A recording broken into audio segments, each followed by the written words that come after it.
उन्हें शायद इस बात का एहसास हो चुका था कि उनके पास ज़्यादा वक्त नहीं है, मगर उन्हें इस बात का जरा सा भी अफसोस ना था।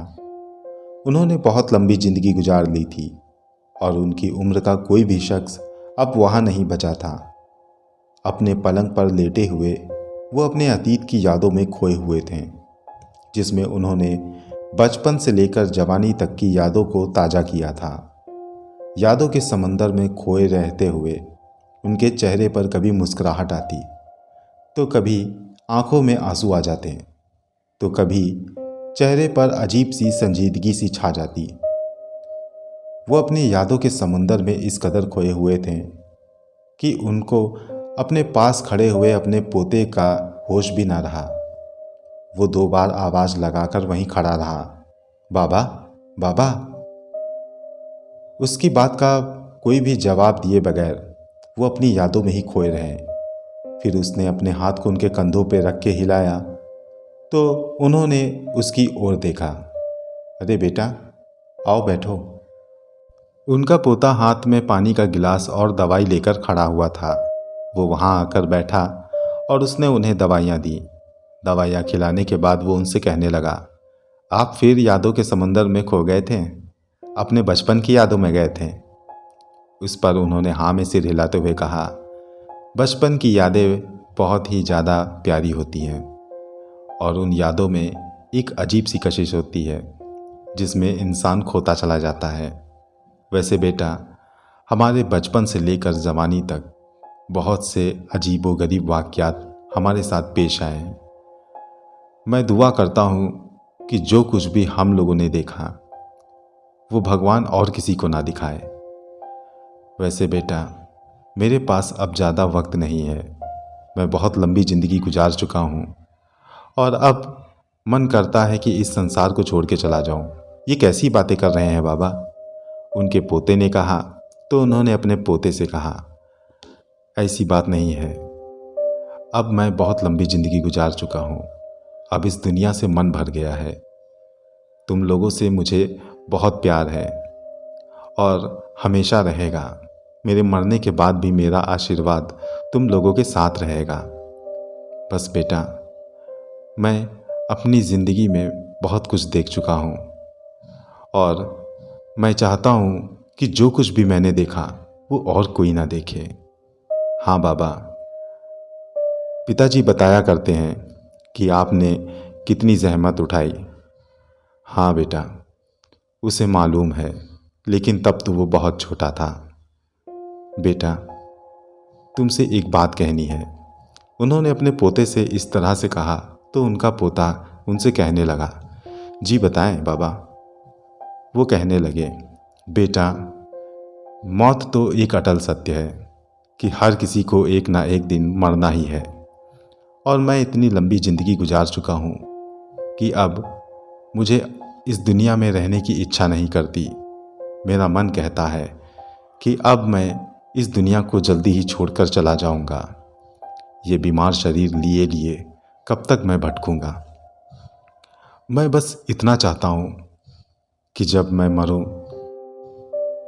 तो मेरे दिल पे कोई भी बोझ ना हो। वैसे मेरे दिल पे कोई बोझ तो नहीं है। मैंने सबके कर्जे लौटा रखे हैं। किसी का भी एहसान मैं अपने सर नहीं लिए जा रहा। मगर क्या बाबा? मगर एक शख्स है जिसको मैं मरने से पहले एक बार ज़रूर देखना चाहता हूँ। बाबा, कौन सा शख्स? बेटा, तुम नहीं जानते और मैं भी नहीं जानता कि वो कहाँ पर है, किस हाल में है और कैसे रहता है। मगर अगर वो ना होता तो आज मैं तुम लोगों के सामने ना होता और ना ही तुम लोग मेरे सामने। अगर वो ना होता तो ये परिवार जो इतना बड़ा और इतना हंसी और खुशहाली की ज़िंदगी जी रहा है, ये ना होता। यूँ समझ लो कि उसने हमें दूसरी ज़िंदगी दी थी।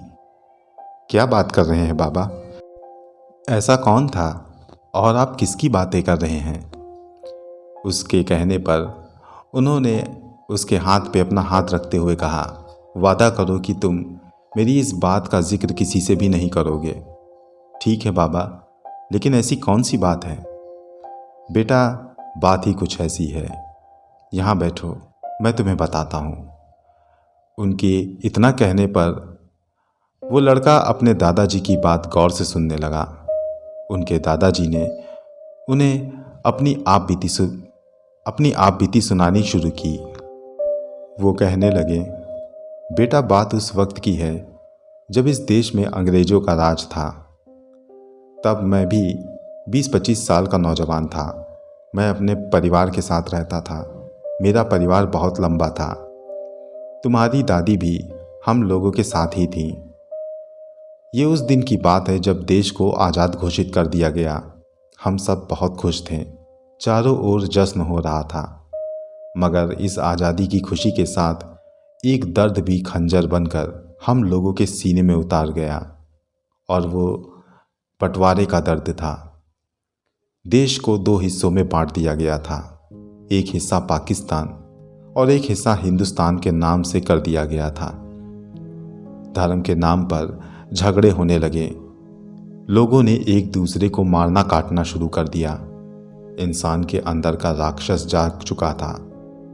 वो किसी को भी नहीं छोड़ रहा था। कोई भी किसी को नहीं छोड़ रहा था।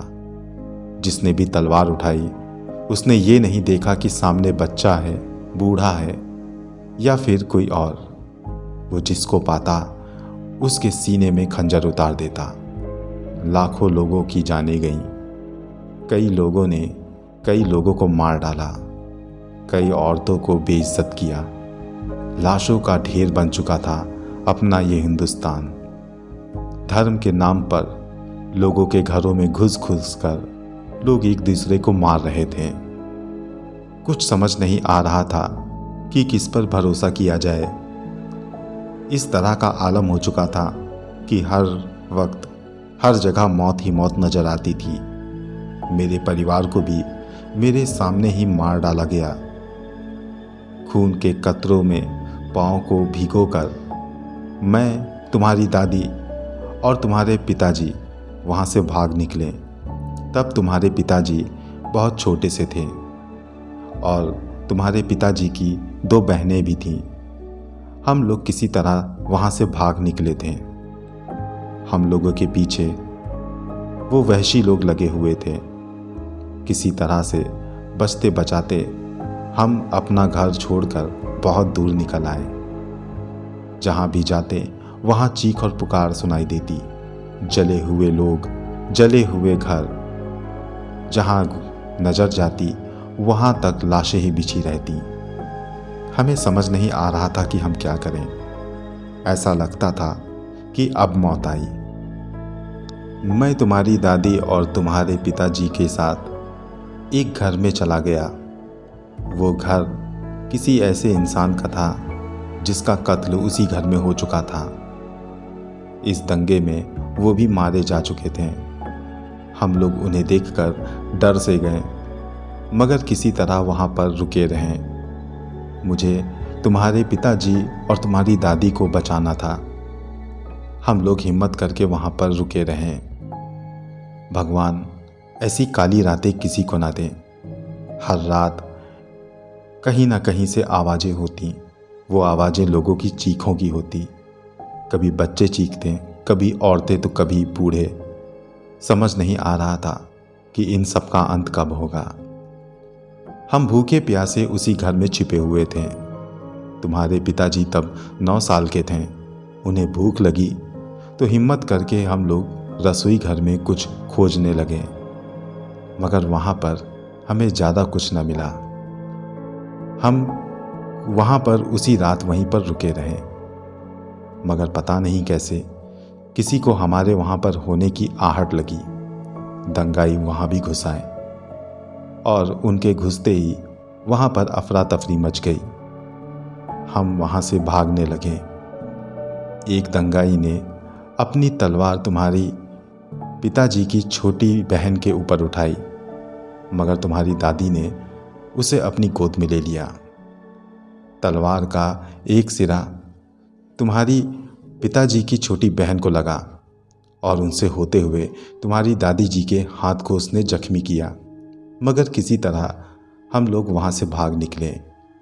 वहाँ से भागते हुए हमने उस घर को छोड़ दिया और बहुत दूर निकल आए। वो दंगाई हमारे पीछे ही लगे रहे। हम जहाँ भी मुड़ते वहाँ से तेजी से आवाज़ आती, मारो, छोड़ना मत, वो जा रहे हैं, पकड़ो उन्हें। हम बहुत डरे हुए थे।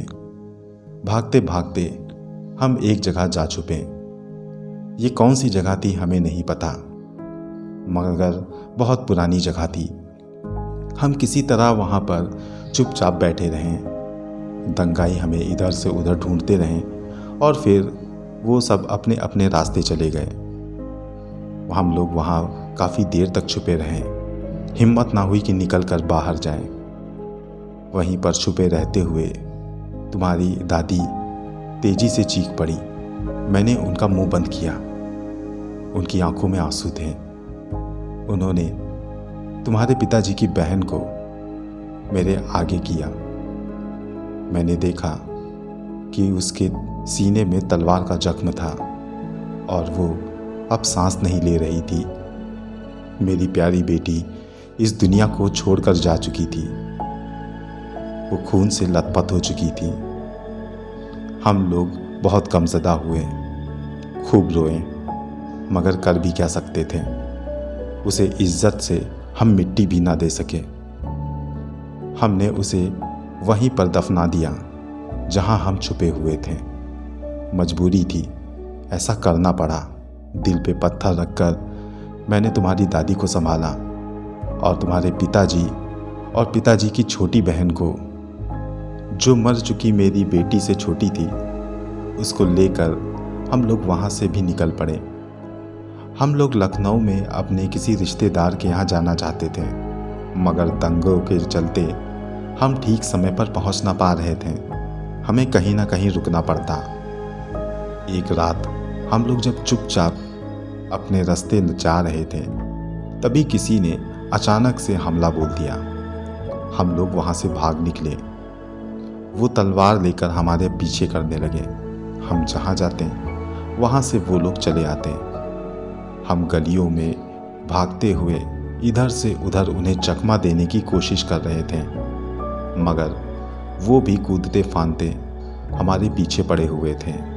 ऐसा लग रहा था कि उन पर कोई भूत सवार हो।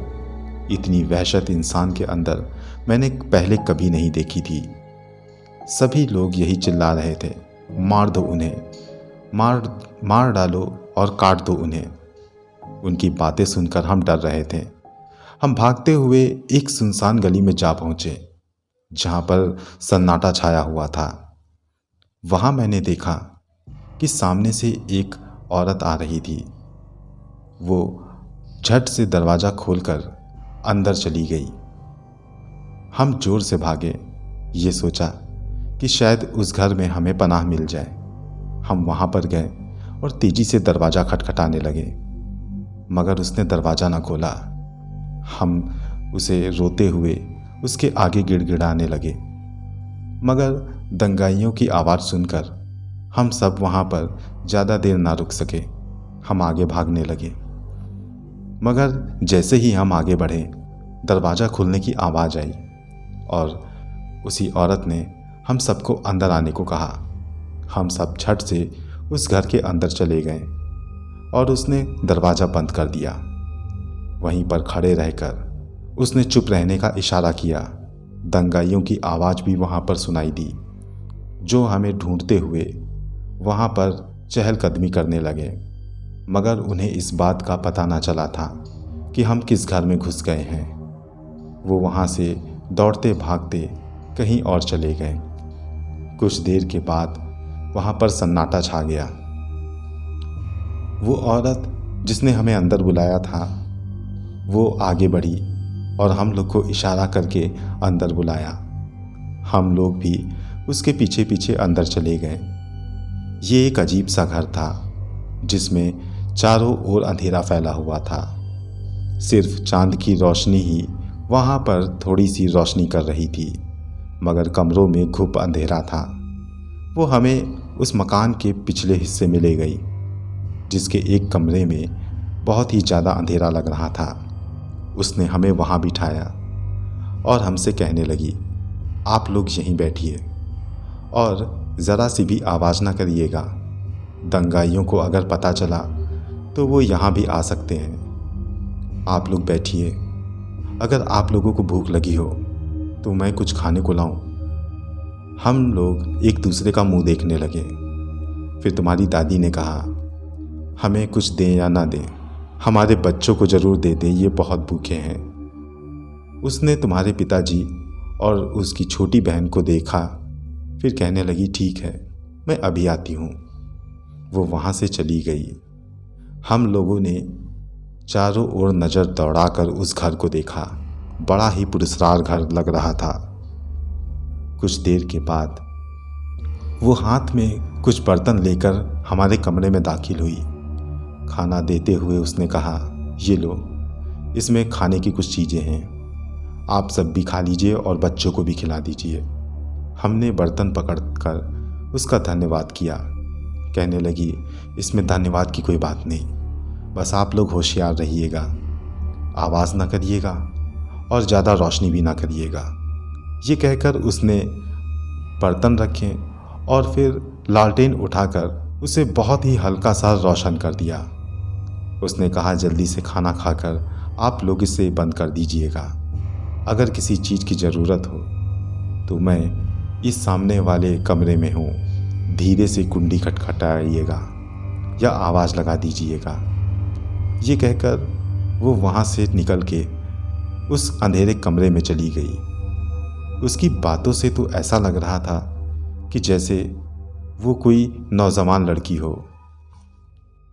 और यही बात हम लोगों को हैरान कर रही थी कि एक नौजवान लड़की अकेली इतने बड़े अंधेरे घर में कैसे रह रही है।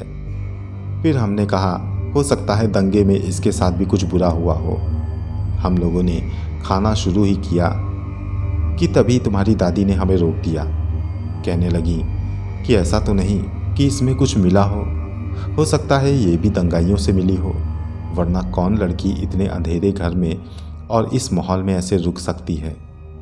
उसकी बात सुनकर मुझे भी थोड़ी शंका हुई। मैंने कहा, तो फिर हम क्या करें? इस पर उसने कहा, हमें यहाँ पे ठीक नहीं लग रहा, हम लोग अभी थोड़ी देर में हम लोग यहाँ से भाग निकलेंगे। मुझे उसकी बात सही लगी।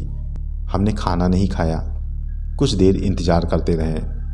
लगभग 1 घंटे के बाद हमने चुपचाप तुम्हारे पिताजी को उठाया और वहाँ से निकल पड़े।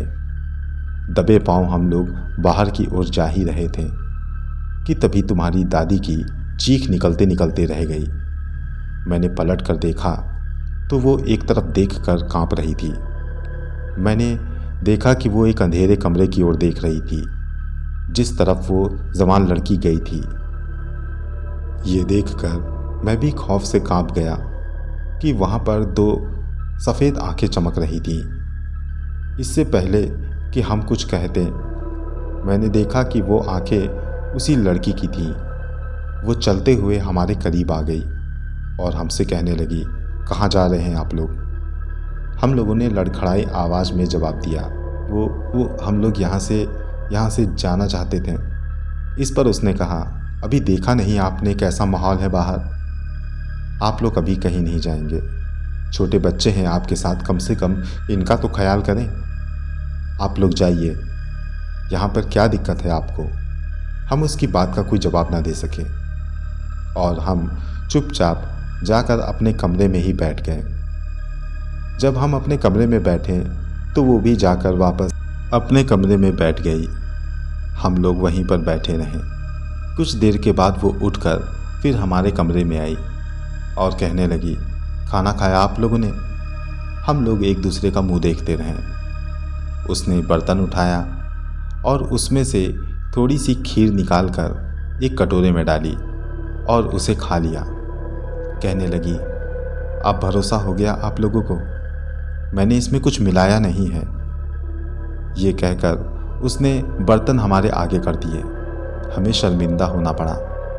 मैंने उससे कहा, मैं माफ़ी चाहता हूँ, मगर इस हालात में हम करें भी तो क्या। उसने कहा, कोई बात नहीं, मगर अब तो आपको भरोसा हो गया, अब आप खाना खाएं और बच्चों को भी खिलाएं। ये कहकर वो वहाँ से चली गई। हम लोगों ने उसकी बात पर एतबार कर दिया और अपने बच्चों को खाना खिलाया। हमने भी खाया। बहुत दिनों बाद हमने भर पेट खाना खाया था। खाना खाने के बाद हमने तुम्हारे पिताजी और अपनी बेटी को दोनों को सुला दिया, मगर हम लोग रात भर बैठे रहे। रात को हमें तरह तरह की चीखें सुनाई दी। लोग कत्ल किए जा रहे थे। कभी कई लोगों की भीड़ हमारे उसी मकान के सामने से गुजरती जहाँ पर हम रुके हुए थे। उनकी वहशत सुनकर हम लोग खौफ से कांप जाते। कभी किसी औरत की चीख पुकार सुनाई देती, कभी किसी बूढ़े की, कभी कोई नौजवान चीखता। दर्द भरी वो चीखें हमारे जहन में गूंजने लगी थीं। वो सब एक खौफनाक मंजर को कायम कर रही थी। ऐसा लग रहा था कि हम किसी नर्क में आ गए हों। हम जिस मकान में रुके हुए थे ये भी बहुत आसेबज़दा लग रहा था। मकान की दीवारों में एक अजीब सा सन्नाटा पसरा हुआ था। तुम्हारी दादी कहने लगी, हम लोग चलते हैं यहाँ से, हमें बहुत डर लग रहा है। मैंने उनसे कहा, लेकिन कहाँ जाएंगे? अभी तुमने देखा नहीं, जब हम लोग जा रहे थे तो उसने क्या कहा था। उसकी बात सही भी है, और अगर हम यहाँ से जाएंगे भी तो कहाँ रुकेंगे? मेरी बात पर तुम्हारी दादी खामोश रही। फिर हम लोग वहीं पर लेट गए। ना जाने कब हम लोगों पर नींद सवार हो गई और हम लोग सो गए। मगर तुम्हारी दादी के दिल में खौफ था जो उसे सोने ना दे रहा था। इसी खौफ के दरमियान उसे प्यास लगी। वो पानी की तलाश में उठी और दबे पांव आंगन की ओर निकल गई, जहाँ पर वो पानी तलाश करने लगी। पानी तलाश करते हुए उसकी नज़र एक कमरे पर गई, जहाँ पर चांद की हल्की सी रोशनी पड़ रही थी। वो खामोशी से उस कमरे में दाखिल हुई। फिर उसने जो नज़ारा देखा वो उसे डरा देने के लिए काफ़ी था। वहाँ पर खून से लथपथ 6 लोगों की लाशें पड़ी हुई थीं, जिन्हें देखकर तुम्हारी दादी खौफजदा हो गई। वो सोचने लगी कि आखिर इसे किन लोगों ने मारा है। इन सभी लोगों को इस तरह से मौत के घाट उतार कर कोई यहाँ कमरे में क्यों रखेगा? उसके दिमाग में तरह तरह के सवाल गूंजने लगे। वो मेरे पास आने के लिए झट से मुड़ी, मगर तभी उसके कदम एकाएक रुक गए। दोस्तों, ये कहानी जारी है। इसका अगला और आखिरी भाग मैं जल्द आपके पास लाऊंगा। कहानी आपको कैसी लगी हमें कमेंट बॉक्स में अपनी राय से आगाह ज़रूर करें। मिलता हूँ अगली बार इसी कहानी के अगले हिस्से के साथ।